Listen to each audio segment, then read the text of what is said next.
dripping from my rig. It's leaking all over, dripping down inside. Even though you can access the Wi-Fi, I don't have the public password, so I can't log in. So it's a government building. It's funded by the taxpayers. I'm a taxpayer. So I feel like I can park in this lot. In all my 5 years of van life, I have never had a vehicle give me so much trouble. So if you guys want to be a hero at the end of your journeys, you're gonna have to dig through some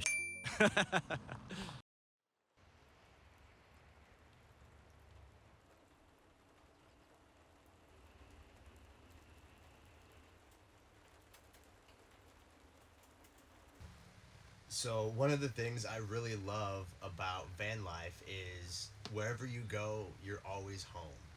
And so, especially when you're out traveling, you kind of enter this state of like fluid time where time doesn't really matter because you're driving to get to a destination, but also your home is with you. So at any given time, you can stop, you can rest, you can make food, you can do computer work.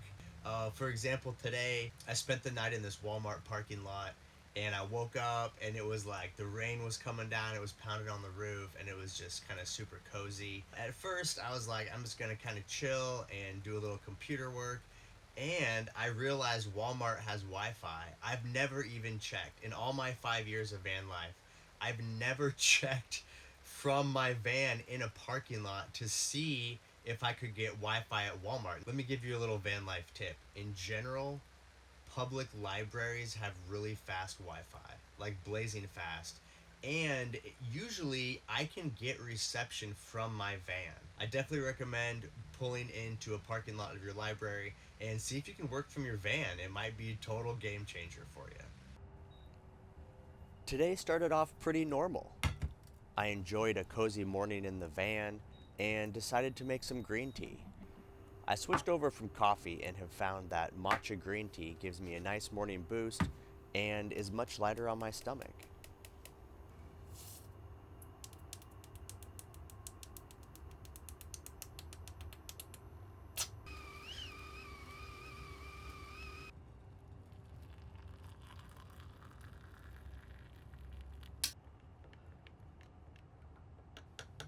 After I wrapped up my computer work, I decided it's time for a proper workout, and I can't remember the last time I showered. It's probably been 4 days. So I hit the road, and luckily a Planet Fitness was only an hour away.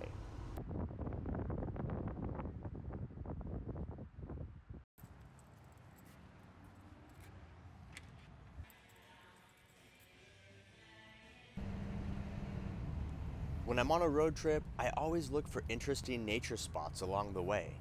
This reservoir was one of the first bodies of water I've seen since leaving the desert, so I had to pull over and check it out. And I'm sure glad I did. After seeing nothing but dry desert through my windows for the last few hours, it was a nice change up to walk down by the water, listen to the waves crash against the rocks, and I even saw a few birds flying by.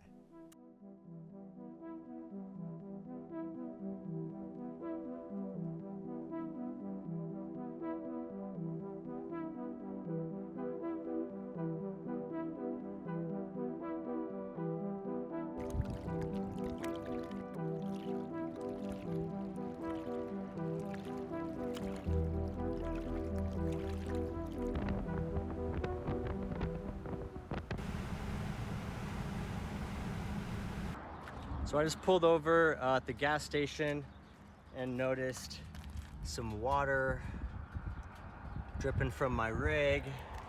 I popped the hood and my overflow tank is leaking for some reason, don't know why. And yeah, it's leaking all over, dripping down inside, all over everything. So I don't know why. Goodness gracious, Nomad Brad just can't catch a break from all these weird vehicle mishaps. I don't know what's, I've never had a van that was so unreliable. But it's weird because it's not even like the, it's not like anything major. It's not like the engine. It's all this weird auxiliary shit that's going wrong. What am I gonna do about it? Probably nothing. Probably just keep driving. That's probably what I'm gonna do. Just keep driving and see what happens. Fortunately, I was pulled over at a gas station when I noticed the leak, so I'm aware of it. I did a quick YouTube search. I think it might be maybe just the thermostat was stuck. And so I'm only an hour away from Marfa. So I'm gonna try to limp this thing to Marfa, and then I'll see if they have if I can get a thermostat in Marfa, and then I'll try to change it out. So just checking in, temperatures on the dash look good. We're staying just about 50% between hot and cold. It has gone up and down a little bit. It's been kind of bouncy. Of course, this stretch of the trip is like the only part of Texas where there's actually hills. So I had to drive up a couple of hills, but no issues. One other thing I wanted to mention is I went ahead and cranked up the heat. So I put the heat on blast. For those of you that don't know, the way a car gets heat is your heater is basically just a fan connected to a second radiator that's pulling heat from your engine coolant, your engine fluid, engine coolant. So by turning on the heat inside the car, it just helps pull heat out of your cooling system and out of your engine. So that's a little hack for you guys. If your car is running hot, you can crank on the heater, and that will help keep the temperatures down. 9 miles away, so we're gonna make it and find a spot to park for the evening, and then we will see about getting a new thermostat tomorrow. Hello friends, made it to Marfa. Didn't overheat, didn't break down yet. And so here's the plan. I have a YouTube video I have to release tomorrow morning. Tomorrow's Sunday. It's a big file, and so I need to use Wi-Fi.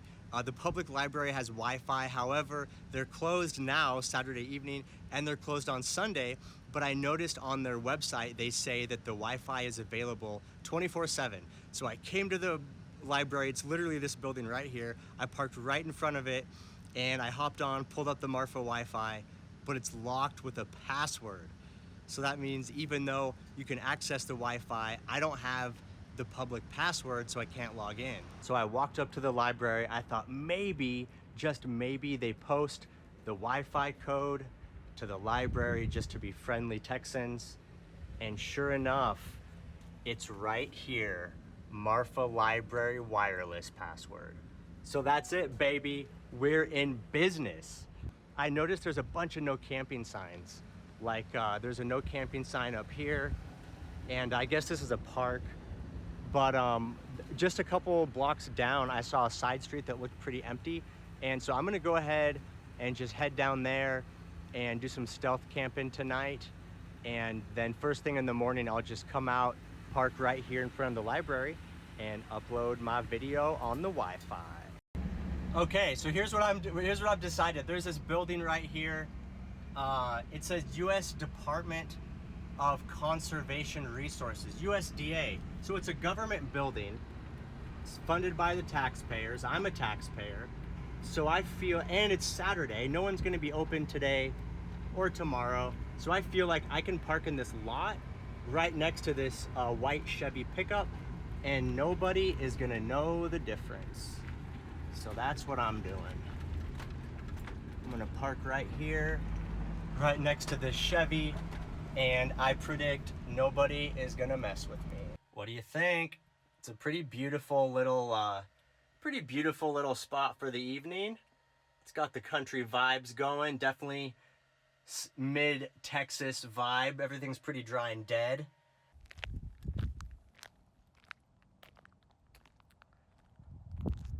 So there we are.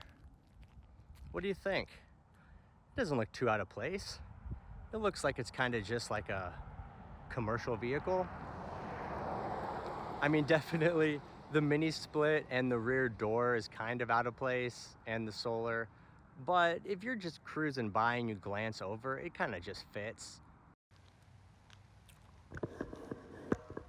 So I gotta say, you know, when I pulled over and I saw that water dripping out from under my car, my first thought was just, oh man, Nomad Brad, you just can't get away from these vehicle problems. In all my 5 years of van life, I have never had a vehicle give me so much trouble. And it's not even like you can blame the vehicle, it's just regular repair stuff. Like the alternator went out, um, and then the rear wheel bearings went out. I mean, that's like not the vehicle's fault, it's just a maintenance thing, you know? And then now it looks like maybe the thermostat is bad, but it's just like, man, just back to back to back, just getting hit. I mean, I just got my van back from the mechanic from getting the wheel bearings replaced a week ago, and already there's a new problem. So initially, I was feeling pretty bummed out and a little bit. I have a tendency to go into a little bit of like a helpless feeling, you know, like you see a problem, you're like, oh man, and kind of that victim mindset, you know, of like, oh, I'm a victim, like, why is this happening to me? That was kind of my first initial thought, but I've been through this so much now that I caught it pretty quick, and I was like, you know what? You can handle it. If anything else, this is just the universe throwing you new challenges, and it gives you a chance to learn and grow and overcome adversity.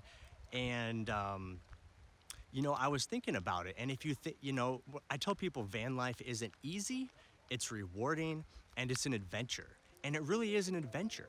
And so I would ask you, what adventure movie have you seen where the main character just flawlessly goes through the whole movie and never has challenges and never has struggles and everything just works out perfect? The answer is none. You've never seen a movie like that because it would be boring as hell. It would just be some guy cruising through life, sitting on his couch, getting Uber Eats delivered. It's not a good movie.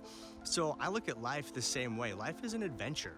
And if you want a life that's fun and worth living, and you want stories you can tell people and challenges, it's gonna be difficult and you're gonna come across things you have to overcome. And this is no different, you know? I've definitely been experiencing a little more challenges this year, but it's all just part of the game. And so, you know, at the end of the day, I'm just grateful. I mean, I have my home with me. Like, it's really not a big deal. I have everything I need. My solar system is working excellent. And we're not worried about the thermostat. It'll figure itself out.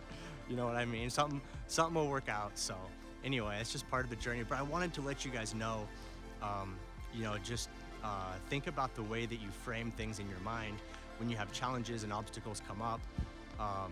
You know, try to look at it as you're the main character in your own adventure movie, and that main character has to go through struggles, and that's how he improves and becomes ultimately the hero at the end of his journey. So if you guys want to be a hero at the end of your journeys, you're gonna have to dig through some shit. That's it. That's Nomad Brad's words of wisdom for today. Signing out from Marfa, Texas.